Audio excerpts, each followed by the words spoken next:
One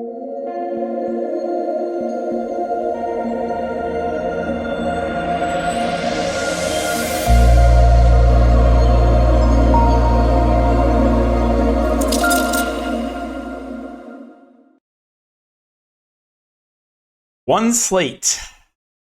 Just one slate. That's all that I ask.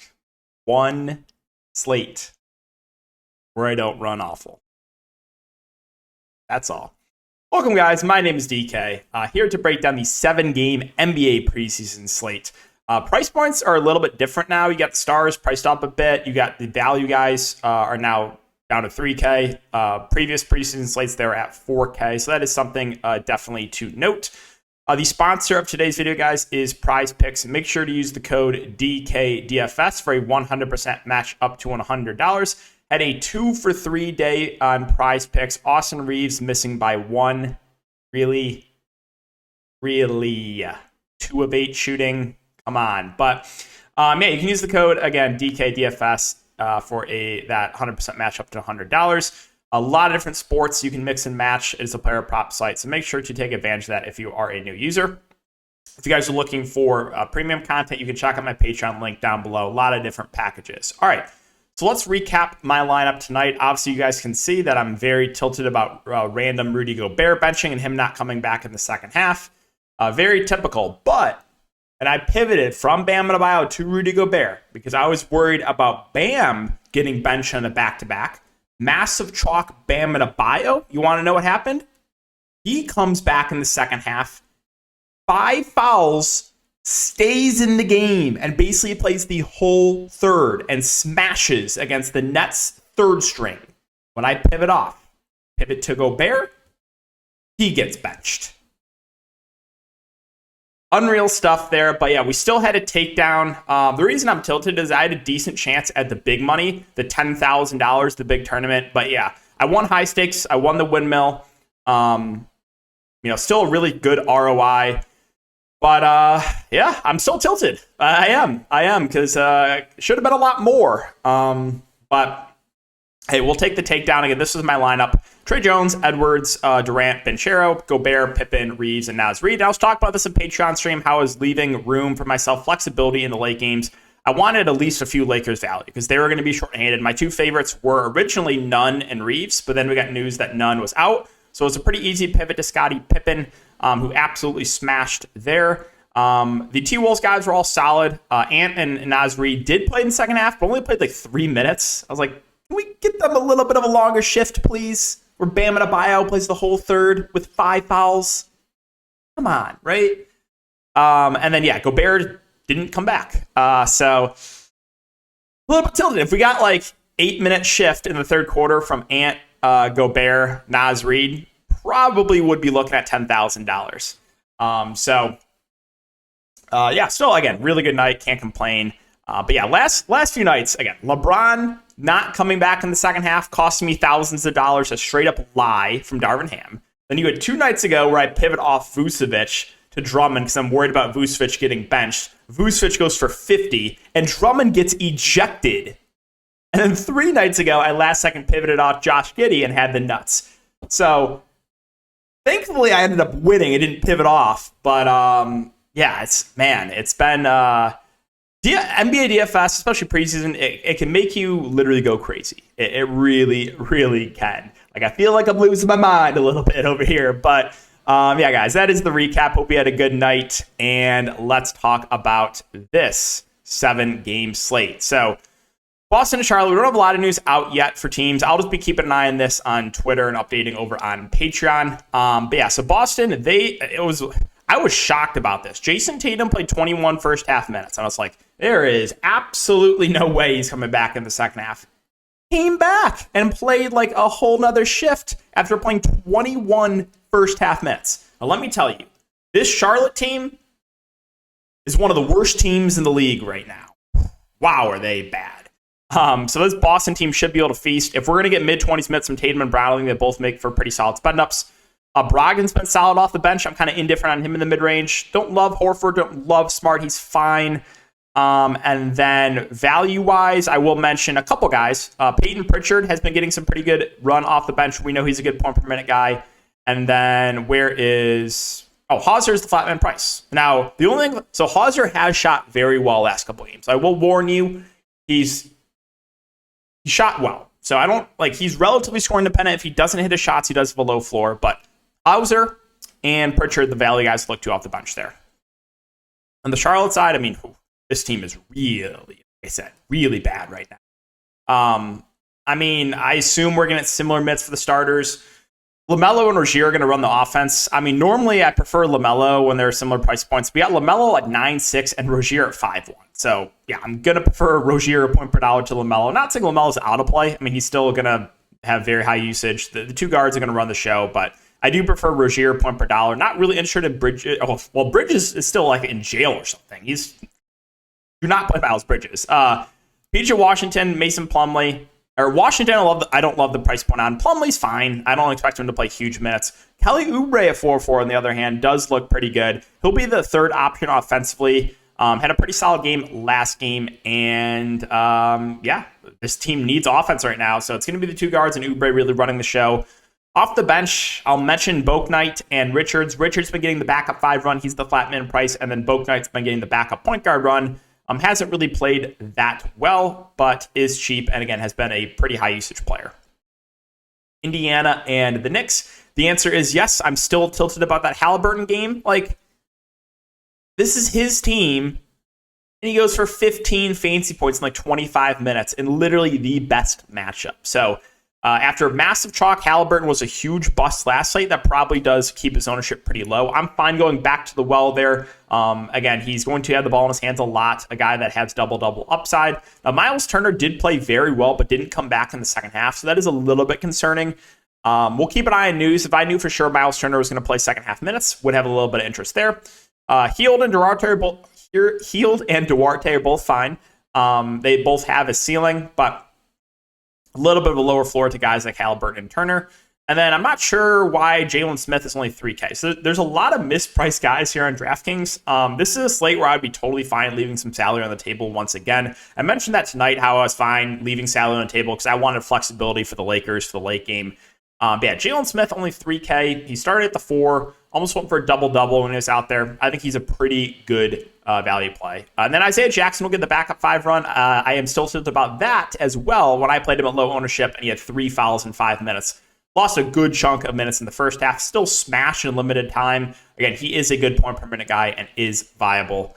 So anyone else I wanted to mention? Oh, where's McConnell? McConnell's only 3.4 too. So a lot of good value, in my opinion, on this slate. The tricky part about this slate is there's so much good value that you got to separate the good value from the great value. I think that's a tricky part about the slate because there's a lot of guys that are underpriced. All right, moving on to the Knicks, and obviously keep an eye on news and keep it up to date with beat writers and seeing if one team's going to play their starters 30 minutes and the other team's only going to play them 25, and obviously you want to lean to the team that's going to give the guys more run. And again, all those updates, literally everything will be on Patreon. So if you guys want those updates, you don't want to worry about stressing about news, you can check out the link in the description. All right, so for the Knicks, they ran their starter decent minutes last game, low to mid 20s. I expect the minutes to go up. We know Tom Thibodeau loves running his starters in the preseason. So I think Randall, Brunson, and Barrett are 3 of the better plays in the slate at the moment. All 3 look good. Barrett had the best game of the bunch. I would say he's probably is the riskiest, though. Relatively scoring dependent, while Brunson will have the ball in his hands, and Randall is a guy that can clean the glass. So the top 3 look good. Mitchell Robinson is a guy that he's just never a fun roster. He has a super high ceiling, but also a low floor because this guy's always in foul trouble. And with the starters probably expected to play a good chunk, foul trouble does come into play here. You would think you wouldn't have to worry about foul trouble. But oh yeah, if you're me, you get foul trouble every single slate, even on the preseason. Robinson, fine. Fournier, he has Fournier will have one of every 10 to 15 games. He'll shoot really well and have a good game. Congrats if you guess right in the Fournier game. I'll just continue to fade. Quickly at 3.6 is one of those high usage guys on the bench I do have some interest in. Don't expect huge minutes, but he'll be very, very productive when he's on the court. Hartenstein, also good point per minute guy. I think you can consider those guys for salary relief. Denver and Chicago, Jokic is questionable. He was originally doubtful, so we'll monitor that, dealing with the wrist injury. If he plays, it's Nikola Jokic. I think he's a good spend up. If he misses, they probably start the dust of DeAndre Jordan. I mean, maybe they go small ball with like Jeff Green. We'll see. If they started a guy like Zeke Naji, then I would like him, but I don't think they would do that. And if Jokic is out, more usage for guys like Murray and MPJ and the other starters. If Jokic is in, I don't love really any of the other Denver starters just because Jokic is such a high usage player. I know Jokic didn't have the best game last game, but he was, again, a little bit banged up with that wrist. And then if you wanted to play a bench guy, it would be Bones Highland for me. Where is he? Where's Bones? Bones is 4.2K. He'll play the backup point. He'll come off the bench and he'll chuck. So I do have some interest in Bones Highland.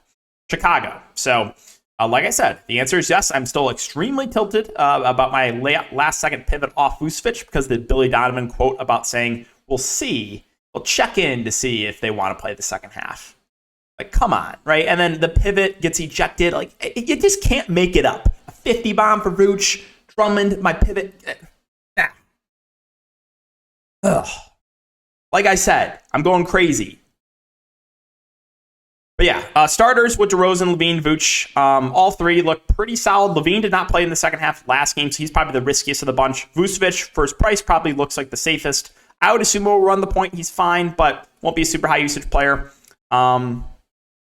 Value-wise, I do kind of like Andre Drummond. I know he got ejected last game, but he's a very good point per minute guy. If we get, high teens minutes for him, I think he is a pretty good value play. Detroit and New Orleans. So Detroit, if you played Cade Cunningham last slate, you got very unlucky. Cade Cunningham had an awful game. But this is still his team, so I'm totally fine if you want to spend up for Cade. Don't really love the price points on Sadiq Bey or Bojan Bogdanovic. I know Bogdanovic had a good game, but he comes down to whether or not he's going to hit his shots. I don't really want to put my money on the line on a scoring-dependent player. Stewart started at the 5. I think he's a pretty decent value option. And then I like Jaden Ivey a good amount, too. He had a really solid game in 22 minutes, 16 points, 4 boards, 2 assists, and a steal. A guy that also can kind of stuff the stat sheet for the Pistons. So a point per dollar, I prefer Ivy to Cade, but I also think Ivy's going to be a lot more popular than Cade Cunningham on the slate. Value-wise, two guys I'll mention. Bagley and Duren off the bench, they both played together. Duren had this is like a Reggie Evans stat line. If you guys remember Reggie Evans from back in the day, he was like an undersized, big, played for the Nets. 2 points and 14 boards and a block. That's literally Reggie Evans stat line. Flat min price, Jalen Duren is viable, as well as a 4.2K Marvin Bagley. For the Pelicans, we got to keep an eye on some injuries. CJ, Ingram, Jones, Murphy, all questionable. We'll see. I think CJ actually on the doubtful side, or was he? He's already confirmed out, actually. The other three are more questionable. Zion didn't play huge minutes, but we know when Zion is on the court, he's going to be super, super productive. So, and if a lot of these guys miss, and we know Zion's going to play in the second half, sign me up for that. My boy JV, I think, is fine, but if I'm going to spend up, I'd rather go to Zion. And then just keep an eye on news. Like, if all these guys rest, again, we can maybe look at like Najee Marshall, Hernan Gomez, another one of those, high usage bigs off the bench, flat min price. Another guy I think is very intriguing. And Alvarado even, too. He's a guy that will run the backup point, good point per minute guy. So there are some solid values. Alvarado and Hernan Gomez being the upside plays there. Toronto and Houston. So Toronto starters, first game only played the half. Second game, you did see most of them play one shift into the second half. Great matchup here against Houston. I mean, I think Siakam probably my favorite. My only issue with Toronto is they're a pretty balanced team, right? Like all 5 of these guys can take over. So that's the only downside. But I think Siakam probably my favorite. Not saying Van Fleet, Barnes, Trent, and OG Anunoby are out of play. None of them really stand out to me. Boucher had a bad game for me last slate. His price is a bit higher than some of the other value plays. So I would say he's more contrarian, but knowing my luck, Boucher will probably go for like 40 fancy points because he let me down last time. That's probably it. I mean, Achua is viable too, but I think there's other backup centers I think I would rather take a shot on. All right, Houston. So, you guys know I love this team this year. Love Tari Eason. I think he has a decent chance to win Rookie of the Year. You guys know my thoughts on Sengun. I think he has a decent chance to win Most Improved Player. Fun young team. I just really, really like this team. They're going to be fun for DFS too.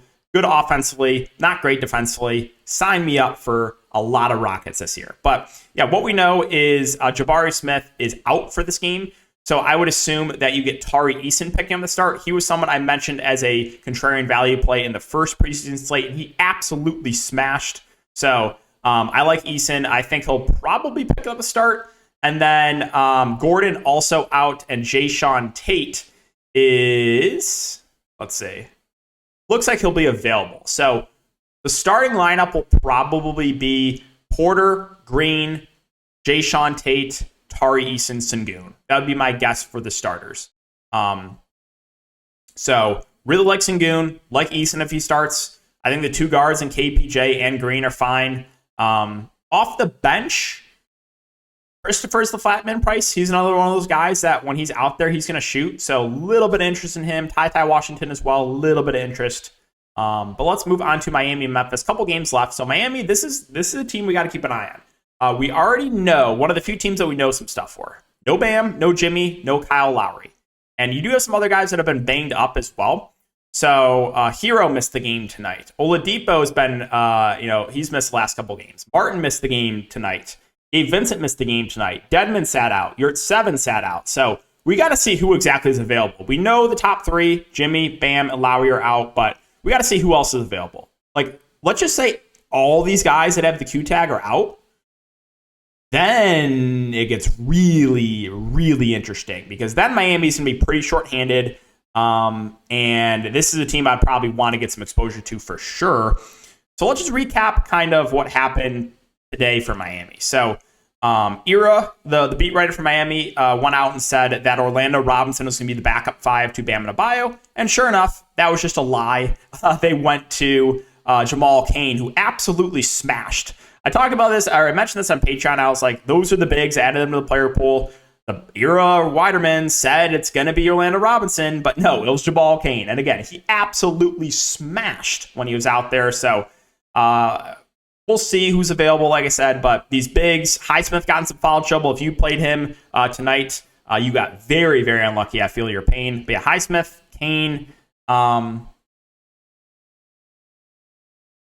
Max Strus, Robinson, Jovic, even Garrett. Like it really just depends on who's available. Like if Omer Yurt 7 and 3.1K is available and he starts, then yeah, sign me up for that. GOAT 7, if you will. So like I said, it's hard for me to say right now because I don't know who else is playing, but definitely a team I'm eyeing. And if they're going to be shorthanded, I am fine getting a few pieces from the Heat. Memphis Grizzlies. So Ja, GOAT, Morant, 9.5K. I think he's a solid play. Played 22 minutes last game. I think he's decent. The other starters, Bane does feel a bit too cheap here at 5K. Brooks, Adams, Clark, all kind of just fine. They did start, I believe they started Aldama last game too. And he's been shooting very, very well. Probably let others chase Aldama if he starts again. I just don't think he's going to continue to shoot that well, but I will give him credit. He has played very well recently. All right, last game, we got Orlando and Dallas. So back-to-back here for Orlando, we will see. I assume everyone's going to be good to go. Price points have kind of changed in these guys. I'm not sure why Paolo is now the most expensive, so no real interest in Paolo. Carter Jr. was a guy that I mentioned. I liked his ceiling because when he plays the 5, his floor and ceiling just goes up. And he had a really, really good game, double-double. Don't know if we're going to get a double-double again from him, but he's only 5.4K and a pretty solid option. And you did see Suggs start at the point and Cole Anthony moved to the bench. Anthony has really not been playing well of late. He has not been shooting the ball well. So I think Carter Jr. probably my favorite at his price point. Off the bench, again, I mean, if Anthony comes off the bench again, him and RJ Hampton will chuck when they're out there. So they're both viable in a tournament setting. Finally, the Dallas Mavs. So the starters didn't only play the first half last game, besides Christian Wood, who played like the whole third quarter and smashed, and I was kind of tilted about that. Keep an eye on news. It sounds like Luka Doncic is going to play. I don't know how long exactly he's going to play for, though, so a little bit concerned about Dallas. If we know for sure that Luka's playing, into the second half, then obviously I like Luka. So Luka and Wood are in consideration. Now, if we get confirmation that once again they're going to kind of limit the minutes on the veterans, then I will once again mention, where is he? Jaden Hardy, who I liked as a GPP play last slate. He ended up, he was in my lineup the other night, and he went off. So if they're going to rest the vets or keep the minutes low on the vets, then I do think you can consider a guy like Jaden Hardy. All right, guys, so that will wrap it up for the video. Thanks again for watching. I really do appreciate everyone's support. Just make sure to like, subscribe, and hit the notification bell if you guys do enjoy. Let me know what you guys did in the comment section, and I will see you all in the next video. Let's hope for no coach trolls or no foul trouble tomorrow. That would be nice.